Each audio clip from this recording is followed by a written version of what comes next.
There is a villain who doesn't need superpowers to be terrifying. He didn't come from another planet, nor from a secret laboratory. He was born here, among us. The question is, what makes someone abandon all the rules? In this series, we will explore the mind behind the chaos, and perhaps discover that the Joker is the rawest reflection of humanity you have ever seen. In the heart of a city that never truly sleeps, where concrete suffocates and flashing ads blink more than the eyes of the people passing by, a common man was slowly dissolving. Before becoming a symbol of chaos, he was just another ignored face in the subway, just another forced laugh echoing through the hallways of a public hospital. His presence was so forgettable that even the world around him seemed not to recognize him as part of it. And perhaps it was precisely this invisibility that transformed him into something impossible to ignore. Arthur lived in the stifled corners of society. He worked as a clown at events no one wanted to remember, cared for his sick mother in a moldy apartment, and carried in his pocket a small notebook where he wrote down jokes that no one found funny. Diagnoses? Many. Real help? None. The city he grew up in, a distorted reflection of our own, treated suffering with prescriptions and indifference. Every medical appointment was a rushed script. Every medication, an attempt to silence the invisible scream forming inside him. Psychologically, Arthur already showed signs of what psychology calls a mixed dissociative disorder, where the subject alternates between internal realities to survive emotional collapse.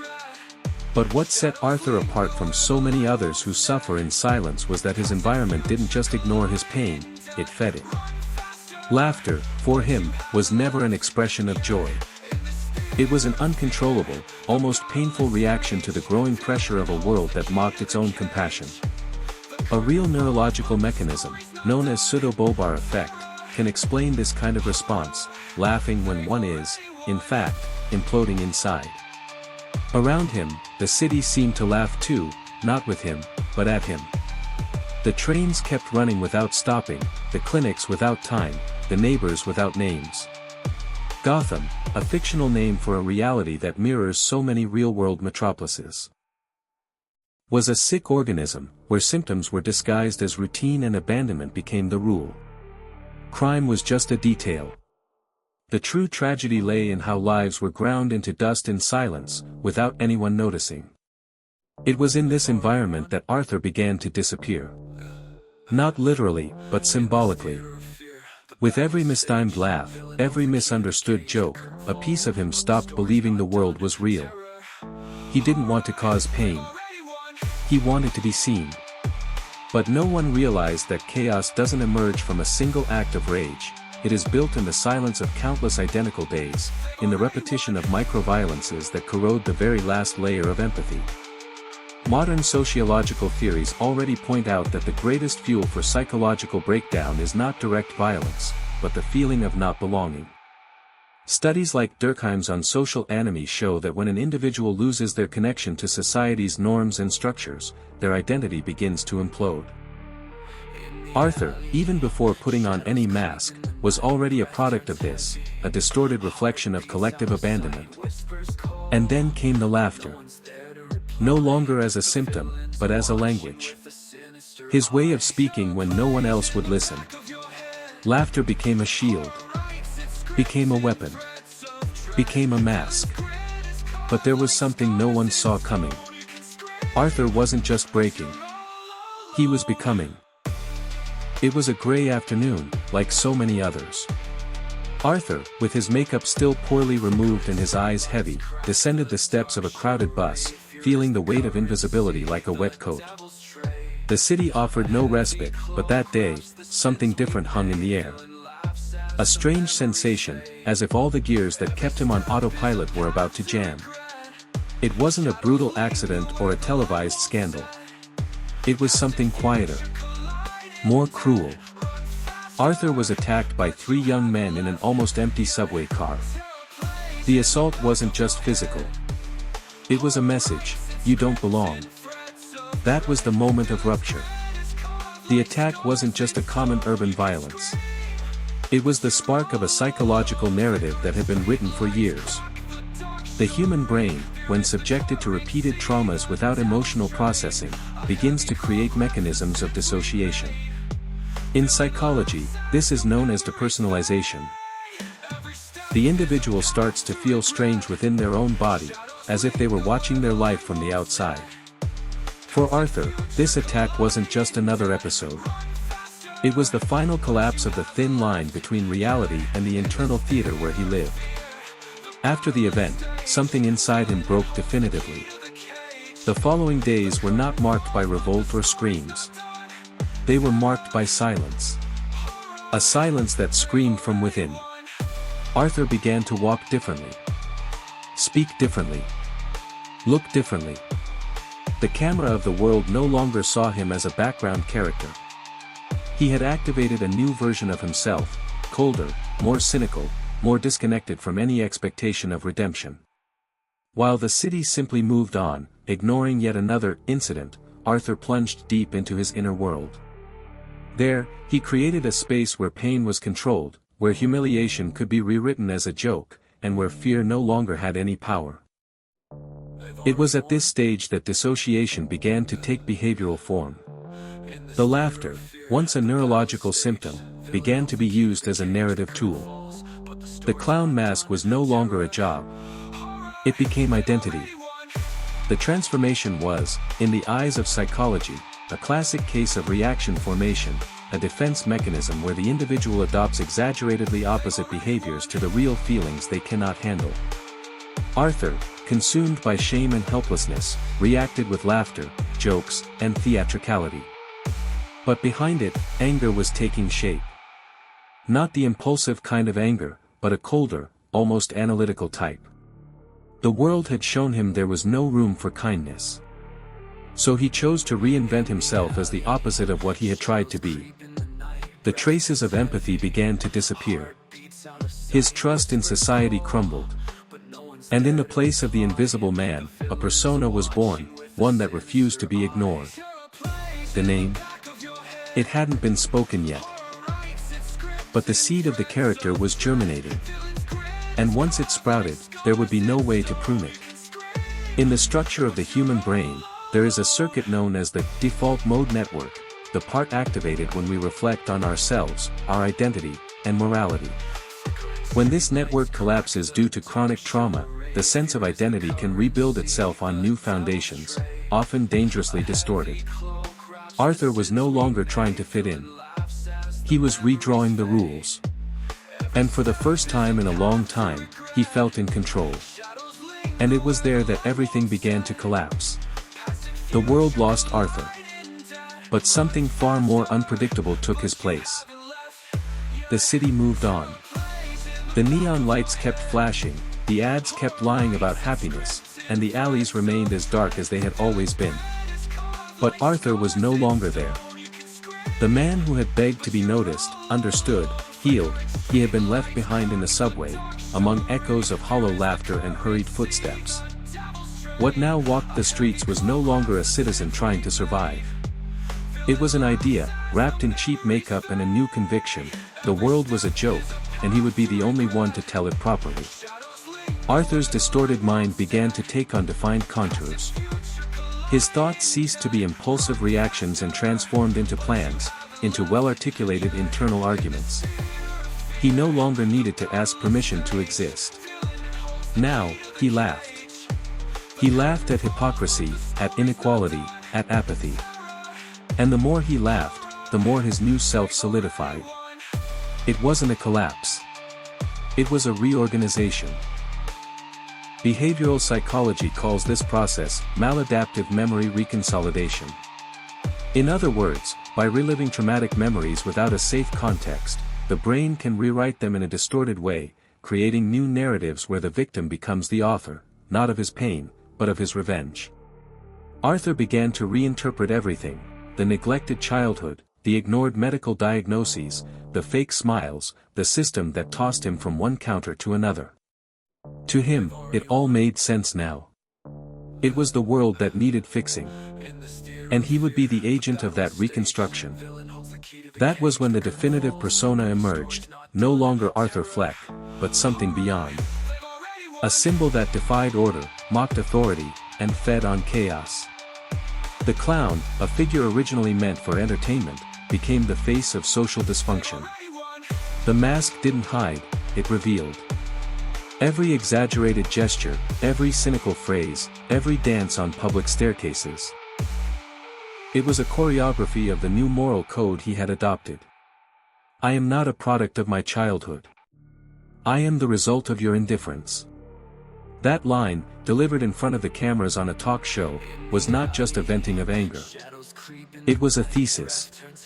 The distortion was now organized. The once erratic behavior had gained a rhythm. Inside himself, he had built a logic, his own ethics, where absurdity was the only coherent path. The world did not follow fair rules, so he would create his own.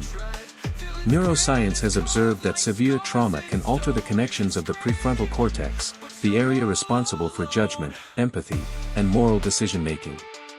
When combined with a history of social exclusion, absence of emotional bonds, and untreated psychiatric disorders, these changes form fertile ground for the development of extreme, but functionally structured, behaviors.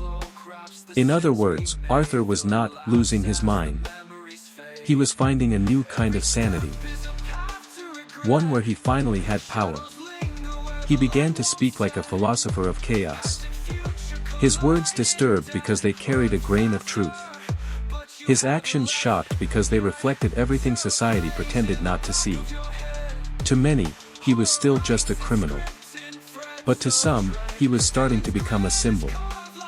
A distorted, yet legitimate, reflection of collective pain. But the true monster was still asleep. And when it awoke, it would not laugh alone. That night, it wasn't just an audience watching the show. It was an entire society, staring at its most uncomfortable reflection. The camera broadcasted live, and the man sitting at the center of the stage, with his face painted and his calm gaze, no longer looked like a patient. He looked like a teacher. His gestures were restrained, his words chosen with surgical precision. Arthur, or rather, the Joker, no longer hesitated between right and wrong. The point of return had been crossed, not by impulse, but by decision. The studio, once filled with canned laughter and forced applause, plunged into an uneasy silence. The host, a symbol of normality and success, tried to maintain control. But the Joker took over the script. He rewrote the narrative right there, in front of everyone's eyes. He didn't shout. He explained. With irony, yes, but with clarity. You decided what's acceptable. I just learned to play by your rules. This was no longer an outburst. It was a public lesson in moral deconstruction. The point of no return wasn't an action, but an understanding. The moment the villain realizes that the society that condemns him is the same one that created him, there was no more guilt. Only purpose. The Joker didn't want to destroy for the sake of destruction, he wanted to reveal. To show how everyone is part of a cruel machine, where a smile hides a scream, where normality masks the absurd. And in that instant, he discovered he could make people see it. Social psychology defines this moment as self-referential moral dysphoria, a rare phenomenon where the individual, upon recognizing the failure of the external ethical system, builds a new internal model by inverting values. The Joker was now coherent with his own logic. He wasn't seeking redemption. He was seeking coherence. And within his universe, everything made sense. His transgressions, to him, were liberations. There, in front of the cameras, he ceased to be an anomaly and became a catalyst.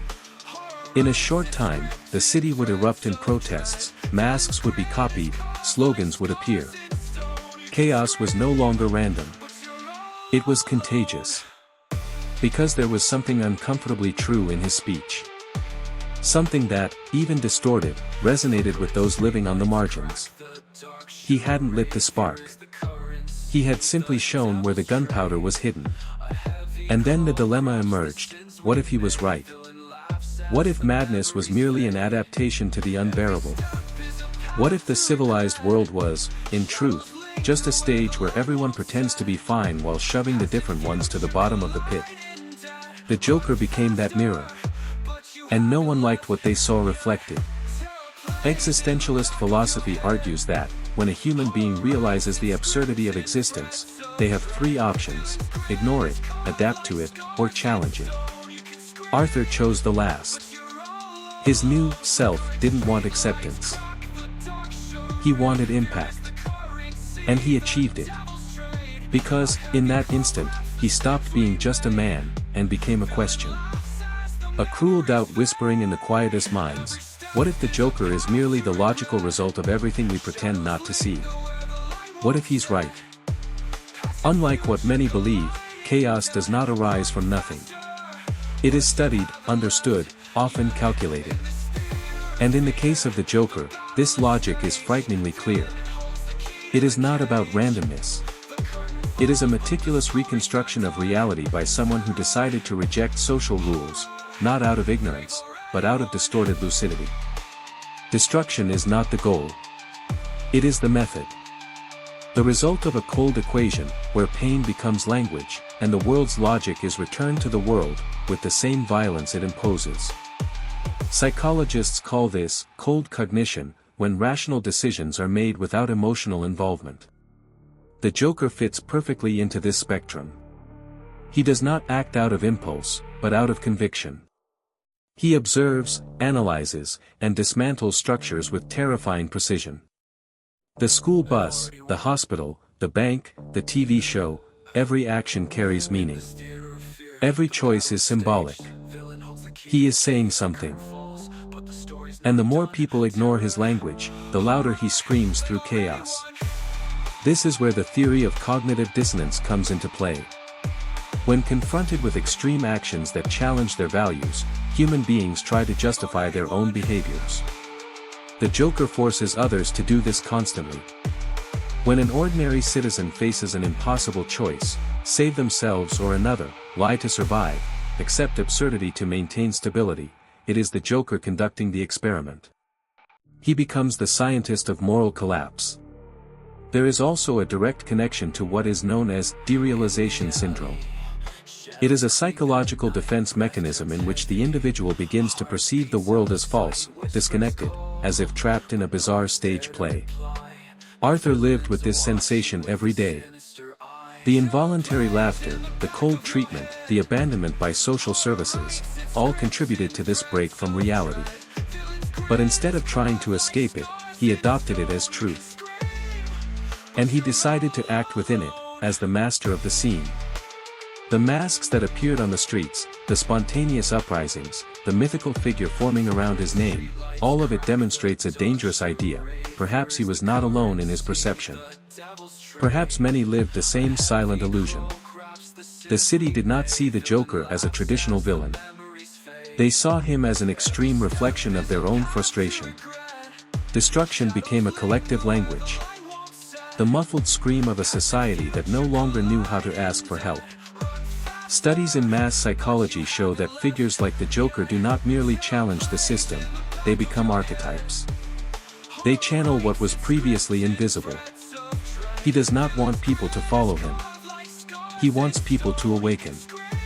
The horror, in this case, does not come from blood or explicit violence, but from the idea that perhaps everything follows a perverse logic.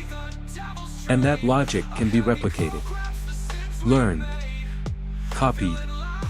When he acts, there is no hesitation. Because everything, for him, has already been calculated. Pain is not an accident. It is a tool. Disorder, in this case, is the most precise method to expose the hypocrisy of order. And the most terrifying part: when everything is over, you understand what he meant. And maybe, just maybe, you agree with part of the message. It was not madness. It was cold calculation. The stage was now empty. The streets that once vibrated with chaos and protest masks were now silenced, but the mark left by the Joker would never disappear. It was no longer about a simple villain. He had become a legend, an idea that would perpetuate far beyond his own time. What remained was not just destruction. The Joker's legacy was, paradoxically, the awakening to a reality many had refused to see. The city, with its ruined buildings and shadowy streets, was merely the reflection of a broken soul. The Joker had not only destroyed the infrastructure, he had dismantled the masks everyone wore to hide the truth. Those who once saw themselves as victims of his chaos were now beginning to look at themselves with a new perspective. The mirror he had created forced them to question their own morality, the social structure, the systems of power they had once believed were unshakable. Deep down, the Joker knew his task was never to destroy, but to make visible the corruption that existed within everyone. In psychology, this is known as the uncomfortable truth effect, a painful but essential revelation that cannot be ignored without consequences. The Joker didn't force anyone to change, but he did awaken an awareness. Even the most cynical began to realize he wasn't so distant from their own anguish and frustrations. His laughter, once misunderstood, now echoed as a collective cry of those who had finally freed themselves from the shackles of conformity. But what remains when the chaos calms down? What is left after the tumult, if not the painful lessons no one wants to learn anymore? Society, forced to face the deconstruction of its own conventions, is now more divided than ever. Morality has been redefined. The system that once judged the Joker now finds itself fragmented, unable to cope with its own cracks. And deep down, something dangerous takes root. The Joker's legacy, despite his symbolic death, will not be easily erased. The philosophy that permeates this destruction is simple: chaos is not the opposite of order. Chaos is order in the process of transformation. The Joker became the catalyst for a change that no one wanted, but everyone needed to experience. He showed that truth is not always beautiful and is often impossible to ignore. Destruction, like a great turning point, revealed a new perspective on what it means to be human. The impact of his actions is visible not only in the streets but in minds. He is no longer just a fictional character. He represents the unsettling idea that we all carry something unsustainable within us, something that, if left unrecognized, can transform into its own version of the Joker, the idea of a rupture that challenges morality itself, the very system that defines right and wrong. And so, like every legend, the Joker ceased to be just a person. He became a myth. But perhaps he was not the last. Reflecting on the Joker's legacy, we are forced to look at ourselves and at the world around us. He was not the monster everyone believed him to be. He was a distorted mirror, reflecting a chaos that many prefer to ignore. And as the myth dissolves, the question persists: who are we to judge? Deep down, the Joker showed us that sometimes it is not the villain who is wrong, but the system that creates him. Who will be the next to see the world differently? And the most disturbing thought, could it be that, at some point, any one of us could have been the Joker?